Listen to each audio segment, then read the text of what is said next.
Hello दोस्तों, स्वागत है आपका आज के वीडियो में। तो आज हम बात करने जा रहे हैं अपने मादरचोद पड़ोसी के बारे में और जो इन्होंने अभी बॉर्डर पे किया उसके बारे में। तो इन चीनियों को चोदने के पहले हम समझ लेते हैं कि असलियत में हुआ क्या है। तो यार, आप में से कई लोगों को नहीं पता होगा, लेकिन जो मैप ऑफ इंडिया हम बचपन से देखते समझते आ रहे हैं, असलियत में बॉर्डर पर कुछ अलग ही सीन है। ये है इंडिया का असली नॉर्दर्न पार्ट। पीओके कश्मीर का पार्ट पाकिस्तान के पास है, ग्रीन पोर्शन में, और उससे लगने वाले बॉर्डर को LOC कहते हैं। अक्साई चीन लद्दाख का पार्ट चाइना के पास है, ऑरेंज पोर्शन में, और इससे लगने वाले बॉर्डर को LAC कहते हैं। यहाँ चाइना से 1962 वॉर के बाद line of actual control form हुई थी, जिसमें अक्साई चीन इससे बाहर रखा गया है, जो असलियत में हमारा ही है। लेकिन अभी हमारे पास ये ब्लू एरिया बस है और हमारा मैप LOC और LAC के पर्सपेक्टिव से ऐसा दिखता है, और गिलगिट बल्टिस्तान और अक्साई चीन हमारा है, जो हम वापस ले लेंगे, जिस पर मोटा भाई का ये बयान तो याद ही होगा। मैं ये बात रिकॉर्ड पर रखना चाहता हूं कि जब मैं सदन में जब जम्मू एंड कश्मीर राज्य बोला हूं, तब पाक ऑक्यूपाई कश्मीर और अक्साई चीन दोनों इसका हिस्सा है। ये बात को जान दे देंगे। इसके लिए क्या बात कर रहे हो आप? तो चलिए देखते हैं इन चीनियों ने क्या चुदाव किया और कहाँ किया। तो पहले चलते हैं पैंगोंग लेक। ये जगह आपने पहले 3 इडियट्स के इस सीन में देखी होगी। तो यह है फर्स्ट कॉन्फ्लिक्ट का एरिया। आए दिन चाइनीज इंडियन सोल्जर्स से भसड़ करते रहते हैं। ये एरिया वैसे तो वेपन प्रोहिबिशन में आता है, यानी ना तो इंडिया के सोल्जर्स गन रख के पेट्रोलिंग कर सकते हैं और ना ही ये चीनी। लेकिन इनकी हरामजादगी ही ऐसी है कि ये लोग शार्प स्टोन्स, बेसबॉल बैट्स रखते हैं और वही यूज भी करते हैं। और पैंगोंग लेक पर कॉम्बैट जमीन पर तो हो नहीं सकते, इसीलिए लेक में होते हैं। कॉन्फ्लिक्ट ये है कि इंडिया के हिसाब से ये एरिया इंडिया का यहाँ तक है, 8th फिंगर ब्लू लाइन, लेकिन चाइना कहता है कि इंडिया का हिस्सा सिर्फ इतना है, 2nd फिंगर रेड लाइन। तो यहाँ पेट्रोलिंग करते समय यहाँ भसड़ होती रहती है, लेकिन इस बार इन्होंने अपने कमीनेपन की हद पार कर दी और यहाँ पे हमला किया। सिर्फ यही नहीं, और भी कई जगह हमले किए। तो यार अब चलते हैं गलवान वैली। इस एरिया में कोई भी एरिया को लेकर कंफ्यूजन नहीं है, और यहाँ चीनियों ने जानबूझकर घुसपैठ की है, क्योंकि DSDBO रोड जो अभी बन रही है उसका एक्सटेंशन लिंक गलवान रिवर तक आता है, जिससे इन्हें परेशानी हो रही है। और फिर इसी घुसपैठ के चलते एक और कॉम्बैट हुआ है, जिसमें हमारे 20 जवान शहीद हुए हैं। और चाइना अपने वायरस की तरह अपनी कैजुअलिटीज के नंबर भी छिपा रहा है, लेकिन हमारे सोल्जर्स का मानना है कि 43 कैजुअलिटीज चाइना की हैं। तो यार ये तो ही अभी इन्होंने जो किया उसकी बात। अब पहले इन चीनी चूतियों को डिफाइन करते हैं। तो यार ये वो हैं जिनकी आंखें जागने के बाद भी उतनी खुलती हैं जितनी हमारी सोने के बाद, और ये वो लोग हैं जो खाते चमगादड़ हैं और हकते उसका वायरस हैं, और ये वही हैं जिनके सामान की चलने की कोई गारंटी नहीं होती पर ना चलने की पूरी गारंटी होती है। यही है चाइना। और ये चाइना वही देश है जिसने दुनिया को 2 खतरनाक बीमारियां दी हैं, एक जानलेवा और एक गांडलेवा।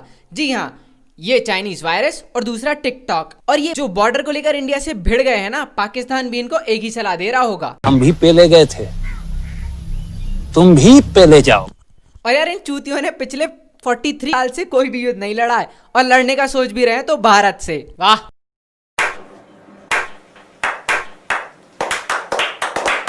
और इस देश का राष्ट्रपति ये है चिंग चोंग पिंग पोंग। और यार आप लोग को लगता होगा कि चाइना के पास दुनिया की सबसे बड़ी फौज है, इनका डिफेंस बजट दुनिया में नंबर 2 पर है, तो ये बहुत खतरनाक होगी। अजी लंड मेरा। तो इनकी आर्मी मिट्टी के शेर हैं, वो बस अपने देश के लोगों को दबा सकते हैं और कुछ नहीं कर सकते। और सबसे पहले मैं आपको बता दूं, चाइना में मिलिट्री में 2 साल के लिए सर्व करना हर किसी के लिए जरूरी है।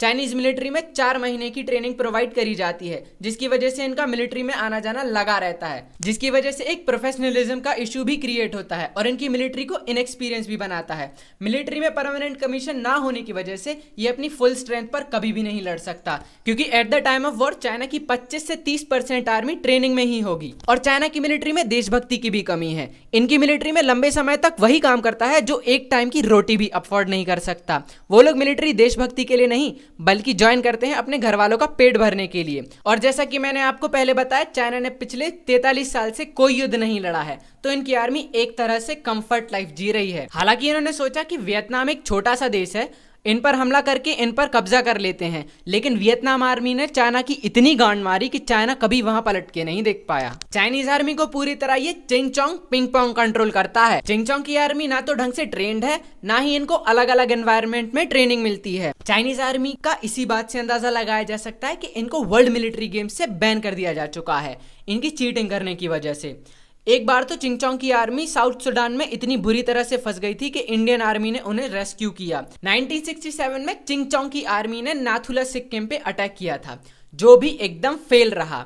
इनके बहुत सारे सैनिक मारे गए थे या फिर डर के भाग गए थे। जो बच गए थे उन्होंने चाइना जाने से मना कर दिया, क्योंकि उन्हें यह डर था कि चाइनीज गवर्नमेंट उन्हें मार देगी। अब ये हाल ही का लद्दाख का वीडियो देखो।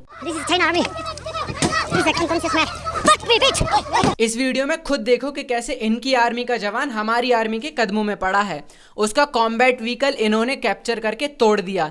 बेचारे के साथ ही दूर रहकर पत्थर मार रहे हैं, लेकिन पास आकर बचाने की हिम्मत कोई नहीं कर रहा। ऐसा ही एक इंसिडेंट अभी सिक्किम में भी हुआ है, जहां ये चिंगचोंग की आर्मी का एक मेजर घुस आया और बोला कि ये चाइनीज लैंड है। तभी हमारे यहाँ के लेफ्टिनेंट, जो कि आर्मी में नए भर्ती हुए थे, चाइनीज मेजर के एक घूंसा मार दिया और उनकी नक्सी तोड़ दी, जिससे मेजर साहब की नाक से खून निकलने लगा। वो जमीन पर गिर गए और यहाँ तक कि उनकी ड्रेस से उनका नेम टैग तक उतर गया। फिर उनके साथी उन्हें लेकर वहां से गायब हो गए। वैसे चाइना 1962 को तो नहीं भूला होगा कि लद्दाख में क्या हुआ था। मेजर शैतान सिंह ने अपनी एक छोटी सी टुकड़ी के साथ चाइनीज आर्मी को गाजर मूली की तरह काट कर रख दिया था और कम से कम 1300 सैनिक मारे थे। तो भोसड़ी के ये उतार दी तुम्हारी आर्मी की औकात, और ये घमंड हटा लो कि सबसे बड़ी आर्मी है तो कुछ भी कर लोगे। झुंड में तो सुअर आते हैं,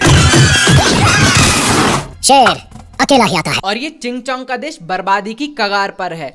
चाइना में गरीबी बढ़ रही है, चाइना में बेरोजगारी बढ़ रही है, चाइना के लोग चाइना गवर्नमेंट से नाराज हैं। 1 मिलियन मुस्लिम माइनॉरिटीज को चाइना ने कंसंट्रेशन कैंप्स में कैद करके रखा है। उन्हें उनके रिलीजियस राइट्स नहीं दिए। अदर माइनॉरिटीज को चाइना ने अंडर सर्विलेंस रखा है और पूरे देश को गुलाम बनाकर रखा है।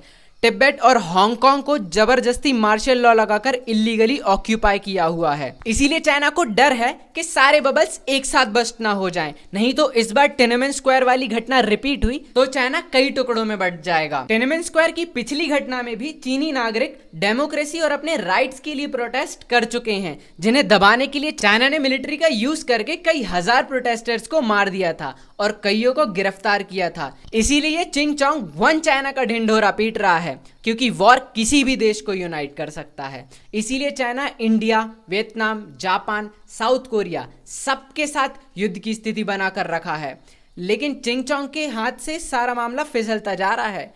हांगकांग में प्रोटेस्ट वायलेंट हो रहे हैं। ताइवान वैसे ही चाइना को घुसने नहीं दे रहा है, और अब तो ताइवान को इंडिया और अमेरिका का सपोर्ट भी मिल गया है। तो चाइना की वन नेशन पॉलिसी अब फेल होने वाली है, और ऑस्ट्रेलिया और यूएस में चाइना के जासूस पकड़े जा रहे हैं।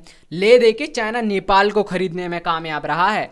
मुझे समझ नहीं आता कि नेपाल को लगता क्या है कि चाइना चिंगचोंग के दम पर पूरे वर्ल्ड को किंगडम ऑफ नेपाल घोषित कर देगा। और जहां तक पाकिस्तान की बात है, तो यार इस वीडियो में मैंने नेपाल तक की बात कर ली है, लेकिन पाकिस्तान की बात नहीं करी है। और मेरे ख्याल से इससे ज्यादा पाकिस्तान की बेइज्जती और क्या ही होगी। और जहां तक बॉयकॉट चाइना की बात है, तो अपने घर से मेड इन चाइना टीवी और खिलौने तोड़ने से कुछ नहीं होगा। हमें इनका सामान यूज करना बंद करना होगा। इनकी सारी मोबाइल एप्लीकेशंस अनइंस्टॉल करनी होगी, क्योंकि इससे इन पर काफी फर्क पड़ेगा। जैसे कि जब हमारे यहाँ टिकटॉक और बाकी चाइनीज एप्लीकेशंस बहुत अनइंस्टॉल हुए, तो ये चिंगचोंग ने खुद गूगल से भीख मांगकर रिमूव चाइना एप्स और मित्रों जैसे ऐप को हटवा दिया। और चाइना वैसे भी एक बर्बाद कंट्री है, इनको और बर्बाद करना है तो इनके सारे एप्लीकेशंस अपने फोन से अनइंस्टॉल करने होंगे, और धीरे धीरे हमें चाइनीज हार्डवेयर को भी रिप्लेस करना है, क्योंकि चाइना सिर्फ टिकटॉक से लगभग 20 बिलियन कमा लेता है। और अगर हम इन्हें इस तरह से बॉयकॉट कर देंगे तो ये फाइनेंशियली बहुत गिर जाएंगे। तो दोस्तों, 100 बात की एक बात, चाइना तेरी माँ का भोसड़ा, तेरी माँ की चूत। तो इस वीडियो में इतना ही। अब मिलते हैं अगली वीडियो में। Because it comes from China. It's not racist at all. No, not at all. It comes from China.